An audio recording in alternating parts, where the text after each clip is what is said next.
Tenemos dos invitados para analizar el discurso de Bukele que estuvo ayer en Heritage Foundation, una de las organizaciones más conservadoras de Estados Unidos, donde además el presidente Bukele exhibió una postura bastante liberal en algunos temas, una postura incluso que ha sido señalada como contradictoria con su postura en otros foros. Ayer dejó claro Bukele que buscará convertir a Estados Unidos en su principal aliado y le ha dicho a la administración de Donald Trump: no quiero que me ayudes, quiero ser tu socio, tu aliado, tu amigo. El político salvadoreño ha dicho además que cualquier respuesta a la migración forzada también deberá respetar los intereses de Estados Unidos y que El Salvador, antes de pedir algo al gobierno norteamericano, debe primero comenzar a dar. Entonces, para empezar a hablar de esto, ya tenemos en línea a Óscar Chacón. Óscar es director de Lanza América, es experto en migración y ha estado muchas veces con nosotros para analizar temas migratorios. Óscar, bienvenido. Es un placer de nuevo estar con ustedes. Saludos. Gracias, Óscar. Ya empezamos comentando un poco de lo que dijo Bukele, pero la primera pregunta que te quiero hacer es sobre lo que no dijo, es decir, sobre las omisiones de su ponencia y su discurso. Me pregunto si debió haber sido más firme, y te pregunto, o Bukele debió haber sido incluso crítico con un gobierno de Estados Unidos como este, es decir, un gobierno que criminaliza toda la migración, que encierra niños en jaulas en las fronteras, que separa familias, que canceló TPS y el programa Dreamers y que incluyó a El Salvador en una lista de shithole countries. Es decir, hasta Carlos Calleja, que el ex candidato de Arena, incluyó el respeto de derechos humanos de salvadoreños en el exterior en su plan de gobierno. ¿Debió haber sido más crítico Bukele? Pues mira, quizás para empezar lo que puedo yo compartir es que se trata obviamente de un hombre que acaba de ganar la presidencia de El Salvador de manera sorpresiva. Obviamente no es una figura política con gran experiencia en el plano de la política de grandes ligas. Me refiero en este caso a la relación con un gobierno tan imponente como lo es el gobierno de los Estados Unidos, especialmente bajo una presidencia como la que tenemos actualmente con Donald Trump. Yo creo de que habría que interpretar, siendo generoso, la intervención del presidente electo Bukele en la Fundación Heritage en Washington ayer como quizás un primer ensayo de lo que va a ser indudablemente una relación complicada, si no la más complicada, que indudablemente va a tener el jefe de un gobierno que se ha vendido como un gobierno que va a favorecer, vamos a decir, nuevas maneras de hacer las cosas, consistente con el concepto de nuevas ideas. En ese sentido, yo creo que sí hubieron indudablemente carencias, ¿verdad?, de la presentación que hizo ayer en Nayib Bukele, que me parece a mí que van a ir poco a poco, van a tener que ir siendo incluidas, ¿verdad?, en la gestión política de su gobierno en cuanto a la relación con Estados Unidos. Tú ya mencionaste algunos de los aspectos que fueron omisiones. Yo te recuerdo también que los cambios recientes en la política de procesamiento de solicitudes de asilo, que es violatorio a la ley internacional y a la misma ley doméstica de Estados Unidos, tiene un impacto importante para poblaciones centroamericanas, incluyendo los salvadoreños.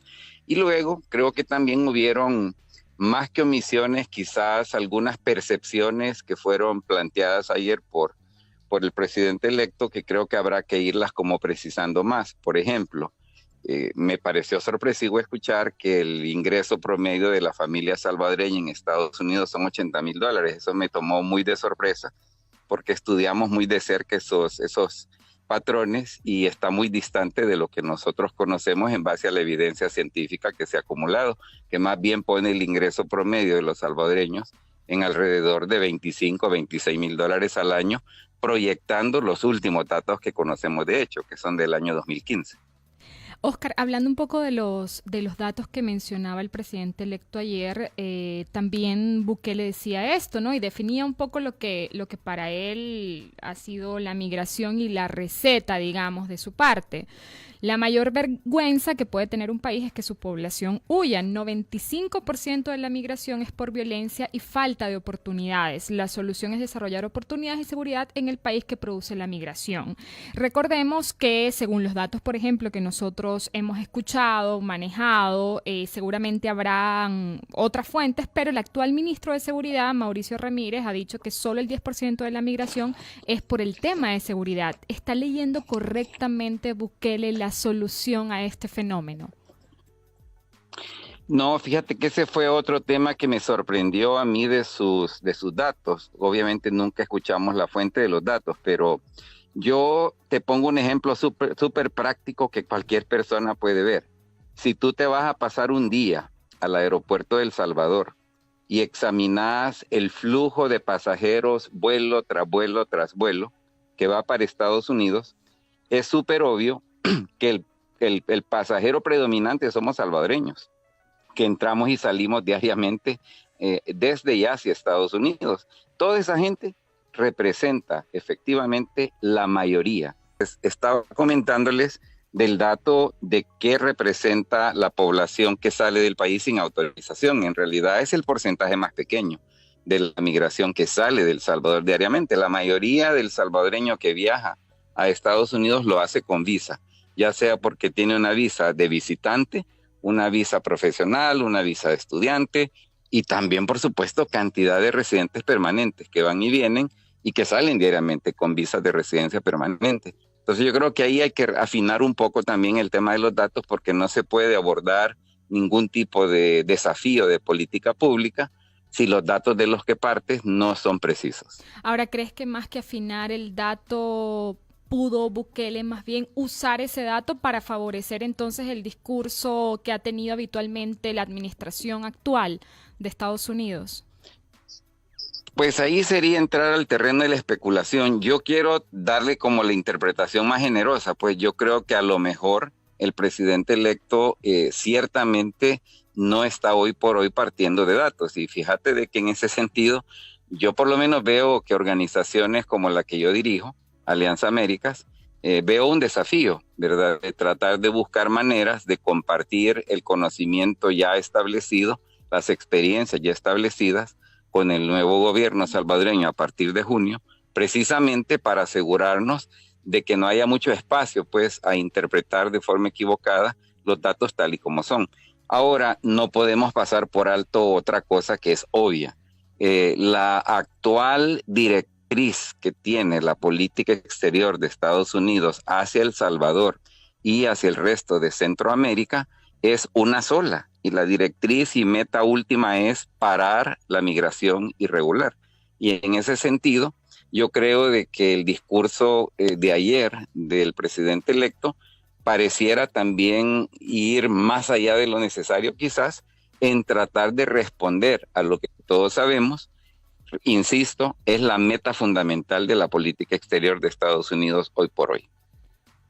Oscar, y vaya, hablando un poco de estas, de lo que decías al principio, si Bukele está siendo un poco novato en estas ligas, en este tipo de foros y en este tipo de espacios. Dijo, la actual administración de Estados Unidos ha dicho cosas malas sobre mi país. La mejor forma de responder no es meterte en una pelea con tu aliado más grande, sino mejorar a tu país. Entonces el discurso cambiará.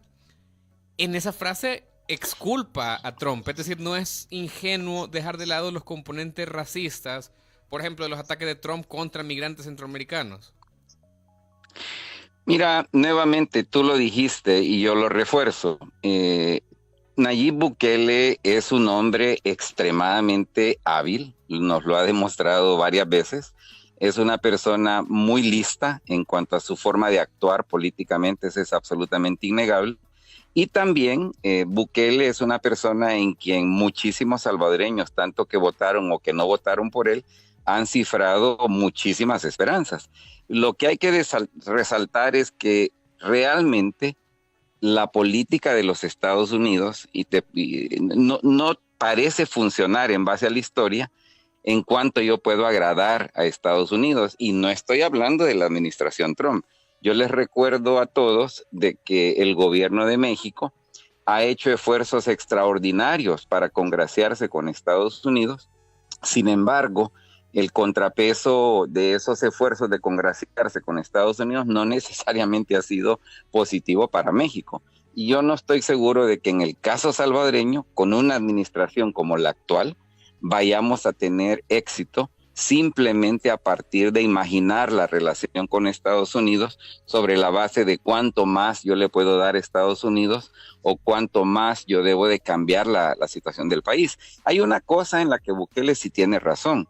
El problema más grave que tiene El Salvador hoy por hoy en términos de migración, y no estoy hablando solamente de la migración no autorizada, sino de la tasa actual de salida de salvadoreños del territorio hacia Estados Unidos, es que el país se ha vuelto un país que le niega capacidad real de realizar sueños, de sentirse seguro a un buen porcentaje de la población salvadoreña. Mientras no resolvamos ese lío, va a seguir saliendo gente, tanto con visas como sin visas, y ahí sí, hay que ponerle muchísima atención a resolver plenamente la pregunta de por qué se va la gente. Si no podemos responder a eso, va a ser bien difícil tratar de imaginar soluciones de otro tipo.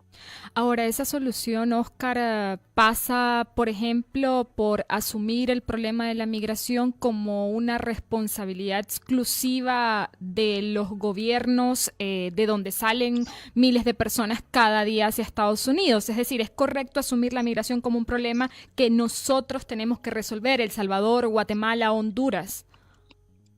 No, es un problema multilateral. Es un problema que involucra no solo a los gobiernos, involucra también a actores, incluyendo el sector privado, incluyendo la sociedad civil, incluyendo la academia. Es decir, el por qué las condiciones de hoy son tan conducentes a que la gente se quiera ir, es un lío que es producto, ¿verdad?, de un sistema de políticas públicas que van mucho más allá de las políticas nacionales de un país determinado. Y es más, hay que insistir, aún si lográramos poner en vigencia un plan maestro que permita la articulación sinérgica de actores a nivel multilateral, transnacional, hay que estar súper claros, aún si ese plan existiera, no va a producir resultados al corto plazo. Y esto creo que nos lleva precisamente a la urgencia de plantear de forma creativa, a partir de nuevas ideas genuinas, el desafío de cómo gobernar una realidad inevitable del corto plazo, y es que va a seguir habiendo más movilidad humana. Y ahí sí yo creo que el tema de derechos humanos, el tema de respeto a la ley internacional, debe de ser asumida de manera diferente, no solo por el gobierno salvadoreño, por los otros gobiernos centroamericanos también. Pero insisto nuevamente, la solución de largo plazo no es simplemente un problema de política gubernamental, sino de capacidad de actuar en sinergia entre múltiples sectores. Oscar, ¿de cuánto sería ese, digamos, tiempo a corto plazo? Lo pregunto porque Bukele ha dicho ayer que, bueno, él tiene un plan para terminar con la migración forzada y para acabar en un 100% con el tráfico de drogas, incluso en menos de 5 años. Eso se puede hacer. Mira, yo en eso les diría de que el presidente es sumamente optimista, y yo pienso de que el presidente electo pues, es sumamente optimista. Yo francamente creo de que el cambio en la realidad, producto de políticas públicas, de intervención de sectores múltiples acertados, generalmente demora más tiempo. Yo creo que sería literalmente milagroso. Y pues yo no dejo de pensar que a lo mejor un milagro es posible, pero tendríamos que hablar de cambios a nivel de milagros para que verdaderamente las cosas cambiaran de forma tan radical en un marco de 5 años. Yo en este sentido creo de que el presidente electo estaba también como poniendo sobre la mesa algo que me pareció interesante, pues él habló incluso de que va a tener 42 años al final de su término presidencial. Y yo casi interpretaba en eso como un poquito de ansiedad desde ya sobre la posibilidad, más bien sobre la realidad de que en El Salvador hoy por hoy la reelección no es posible. Híjole, eso no daría por otro programa, pero Oscar, queremos ir cerrando solamente con esto. Ya mencionabas, por ejemplo, el cambio que ha habido en el tema de asilos para centroamericanos, como una más de las formas en las que este gobierno de Estados Unidos está o irrespetando o jugando al límite de las leyes de respeto a los derechos humanos.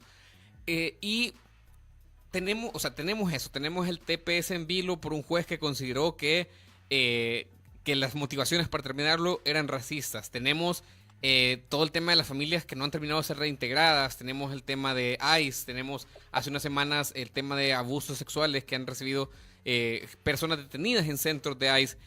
¿Cuándo debería ser cuándo debería ser un momento adecuado para que el presidente de El Salvador exigiera o mencionara la palabra respeto? Y ya mencionabas, por ejemplo, eso también, que no necesariamente congresarse con Estados Unidos tiene un resultado automático positivo para los países. ¿No deberíamos esperar entonces un planteamiento de respeto hacia El Salvador y hacia los derechos humanos de los migrantes? Mira, yo basado en la experiencia de haber visto ya varias transiciones gubernamentales a nivel de rama ejecutiva, en el caso de El Salvador específico, yo creo que lamentablemente somos un país que carece de un plan maestro de nación, ¿verdad? De un plan de país, de un plan de Estado, y más bien lo que hay siempre son planes de gobiernos. Eso quiere decir que al llegar al cargo la administración Bukele, francamente va a haber un periodo de varios meses de realmente empaparse de qué es lo que se tiene que hacer, de cuáles son como las acciones más prioritarias. Y en este sentido, insisto, yo creo que Nayib Bukele estaba expresando como la visión más optimista que se puede expresar. Y más bien creo que la obligación de aquellos de nosotros que tenemos más experiencia en estas cosas es de ponernos en función de brindar el apoyo, el asesoramiento correspondiente para asegurarnos de que no pase mucho tiempo. Yo te diría que hay una lección importante, incluso de los cambios políticos más contemporáneos, y es que aun cuando un gobernante con aura de esperanza, como lo es Nayib Bukele, llega al poder, la luna de miel no puede ser muy larga. La luna de miel tiene que ser breve, porque de lo contrario terminamos simplemente más bien dilatando el tiempo necesario para poner marchas a la obra en los grandes problemas que un país tiene. Y el caso más concreto que te recuerdo es el caso de Barack Obama, que se le dio una luna de miel demasiado larga y que hasta cierto punto se ha comenzado a repetir ahora con el caso de Andrés Manuel López Obrador. Bien, muchísimas gracias, Oscar, por conversar con nosotros. Gracias, Oscar. Muchas gracias a ustedes. Siempre un placer. Cuídense mucho. Igualmente, hablábamos con Oscar Chacón, director de Alianza América.